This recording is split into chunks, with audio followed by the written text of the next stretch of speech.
I finally asked my parents if they had ever regretted having children. I had been carrying the question for 20 years. Their answer changed everything I thought I knew about growing up in our house. Posted to r/true off my chest. The question had a specific origin. I was 14 years old, and my parents were in the middle of one of the arguments that marked that period of our family life. Not a rare occurrence, not a dramatic rupture, just one of the sustained, grinding arguments that lived in our house during the years when the money was tightest and the stress was most visible, and my parents were both doing more than they had the capacity for, and were not handling the excess well. I was in the hallway. They did not know I was in the hallway. And through the door I heard my mother say, in the exhausted, fraying tone of someone who has run out of more precise language, something that ended with "I never asked for any of this." The sentence was not about me. I understood that even at 14, it was addressed to my father about the circumstances, about the financial pressure and the decisions that had contributed to it. It was not about me. But I had been 14 and in a hallway, and the words "I never asked for any of this" had included, without meaning to, everything in the house, including me. And I had taken them inside and stored them in the specific place where a 14-year-old stores things they cannot verify and cannot ask about and cannot stop turning over. I never asked for any of this. I turned it over for 20 years. My name is Naomi. I am 34. My parents are Ruth and Gerald, and they are in their early 60s, and the period I am describing, the tight years, the argument years, ended when I was around 16, and my father's career stabilized, and the money stopped being the constant, grinding presence it had been.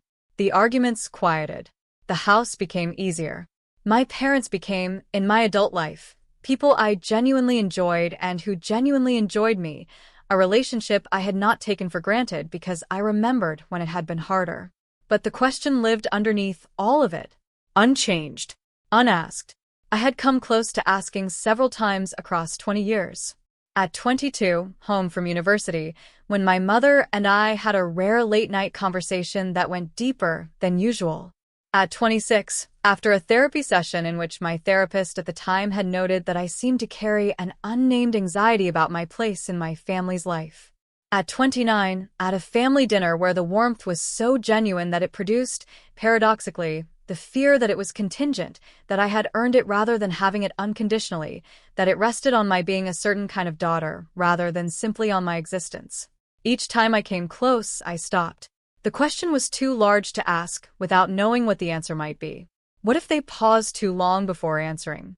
What if the answer contained something careful, something qualified, something that confirmed the fear that lived under everything? What if asking the question made it more real, gave it more weight, turned something I had managed as a private uncertainty into a public fact? I did not ask. Until March of this year, in the kitchen of the house I grew up in, on a Sunday afternoon when my father had gone to take a nap and my mother and I were doing the dishes, and the house was quiet in the specific way it is quiet when the meal is over and nobody is performing anything, and there is just the sound of water and the scrape of plates. I said, "Mom, can I ask you something I've never asked before?" She said, "Of course." I said, "Did you and Dad ever regret having children?" I want to tell you about the silence that followed because the silence was its own answer before the words came. It was not the silence of someone caught off guard by a difficult question. It was not the silence of someone calculating how to answer carefully. It was a short silence, shorter than I had feared, and it had in it the quality of someone receiving a question they recognize, that they perhaps have been expecting, and are deciding how to answer honestly rather than gently. My mother turned off the tap. She set down the plate she was holding. She turned and looked at me in the way she looks at me when she is going to say something real. She said, "Why are you asking that?" I told her. The hallway. The argument. The words through the door. 20 years of carrying the sentence, "I never asked for any of this" in the place where it had landed and never moved from. She closed her eyes briefly. She said, "Oh, Naomi." I said, "I know it wasn't about me. I knew that even then. But I never knew for certain, and I never asked." She said, "Sit down." We sat at the kitchen table. My mother's hands were in front of her on the table, and she was looking at them, and then she looked up at me, and she said, "No." "Not for a single day." I said, "Not ever?" She said, Not the way you mean. Not did I wish you didn't exist. Not did I wish we hadn't had children. Never. Not once. She said. The life was hard. That period was genuinely hard in ways I don't think you knew the full extent of, even living inside it. And there were moments when I said things I didn't mean because I was exhausted and scared, and I ran out of better language. That sentence, I believe I know which one you mean, that sentence was about your father and a specific decision and the specific fear I had about our finances. It was not about you or your brother. I said, I know. She said, but you carried it anyway. I said, yes. She said, for 20 years. I said, yes. She was quiet for a moment. Then she said, can I tell you something I've never told you? I said yes. What she told me was this. She had wanted children before she knew she could have them. There had been a period before my brother and before me when having children had not been certain. A medical situation I had not known about, a year of uncertainty and grief that my parents had carried privately, the specific fear of wanting something and not knowing if it would come. She had not told me or my brother because it had seemed like the right decision to protect us from a grief that was theirs and that they had resolved and that did not need to be passed down. She said, when you were born, when both of you were born, I understood what it meant to have something I had been afraid of not having. You were not inconveniences. You were not obligations.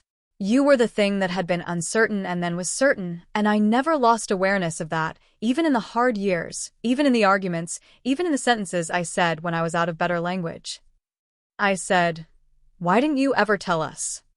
She said, because I didn't want you to feel like you owed us something, like you had to be grateful for existing. That felt like the wrong weight to put on children. I said, I would rather have known. She said, I understand that now. She said, I think I protected you from something and accidentally left you with something harder. I said, the silence was harder than the knowledge would have been. She said, yes, I see that. My father came downstairs half an hour later, the way he does after a nap, slightly creased, slightly more himself than the version that had been tired at the table. He looked at my mother's face and then at mine and said, what happened? My mother said, Naomi asked me something important. He sat down. She told him the summary, the hallway, the question, what she had told me. He listened in the careful way he listens when something matters. When she finished, he was quiet for a moment. He said, you've been carrying that since you were 14? I said, yes. He said, I'm sorry. I said, you didn't know. He said, I should have known. I should have paid more attention to what was coming through the walls in that house during those years. I should have thought about what you were hearing. I said, you were dealing with a lot. He said, that's true. It's also not sufficient. He said it simply, without drama, the way my father says things that he has already thought through and accepts without qualification. He said, can I tell you what I remember about when you were born? I said yes. He told me. I am not going to reproduce it here because it was private in the way that a father's specific memory of a specific day is private, and because writing it would make it smaller than it was. What I will tell you is that it was detailed in the way that only real memories are detailed, the specific hour, the specific thing my mother said, the specific feeling he described, which was not the generic joy of a parenting announcement, but a real and located emotion that had a texture and a weight, and that had clearly been held carefully across 34 years. When he finished, I said, I didn't know any of that. He said, some things we hold without knowing we're holding them. I said, yes. I drove home that Sunday evening with something I had not driven home with from my parents' house before. It was not resolution exactly. I want to be precise because resolution implies that the 20 years of the question are now simply gone, replaced by the answer, the weight lifted and the matter closed. It was not that clean. The 14-year-old in the hallway was not retroactively unhurt by the conversation at 34. The uncertainty that had lived under things was not erased by learning it had been unnecessary. What I had was something different. Information. The true picture, finally, of a family I had grown up in while understanding only part of it. The part one had been missing was not a dark part. It was in fact the opposite, a part that was warmer and more deliberate than the version I had been filling in with the sentence through the door. I had been filling in a blank with the worst available interpretation because the blank had never been filled in. The blank had been left by parents who were protecting me from a grief that was theirs, who had not thought to fill it in because they had not known I had found the blank and built a fear inside it. What I knew now, I had been wanted before I existed. I had been a specific relief after a specific fear. The hard years had been hard because of circumstances, not because I was part of the circumstances. The sentence through the door had been about the circumstances. These are facts. They were always facts. I had not had access to them for 20 years. I talked to my therapist, Dr. Yemi Abra, at my next session. I told her what I had asked and what I had been told. She asked how I felt. I said, like I've been solving for a variable that already had a value. I just didn't know the value. She said, how long have you been solving for it? I said, 20 years. She said, what did the solving look like? In your life? I sat with that. The solving had looked like working harder than I needed to at being a good daughter, because good daughters weren't regretted.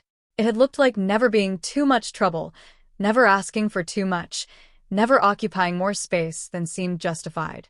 It had looked like, at 34, still sometimes feeling that my parents' love was something I was maintaining through behavior rather than something that existed independently of behavior. It had looked like a low, persistent anxiety about whether I was enough that I had always attributed to general anxiety and had never traced back to a hallway and a sentence through a door. I said, it looked like a lot of things I thought were just who I was. She said, and now? I said, now I know some of them were answers to a question. And the question has been answered. She said, what do you do with that?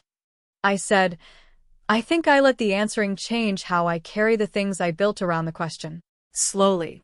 It'll take a while. She said, that's the right pace. I want to close with the thing I am most sure of, which is this.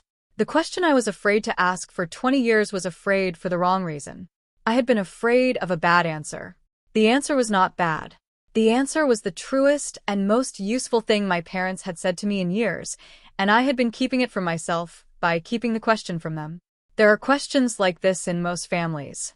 Questions that sit unasked for years because asking them risks the answer, because the silence feels safer than the knowledge, because the 14-year-old who formed the question decided it was too large to survive being answered, and the adult who inherited the question from the 14-year-old never revisited that decision. Revisit the decision. The silence is not safety. The silence is just the unknown. And the unknown is where the fears live and grow and become part of how you move through your life without your knowing they have become that. I asked the question on a Sunday afternoon over dishes. The answer was no. Not for a single day. 20 years. A Sunday afternoon. Dishes. Asked the question. Edit. My mother called me on Wednesday. She said she had been thinking about our conversation and had decided to tell my brother the same thing she had told me, about the year before we existed, about the wanting, about the uncertainty.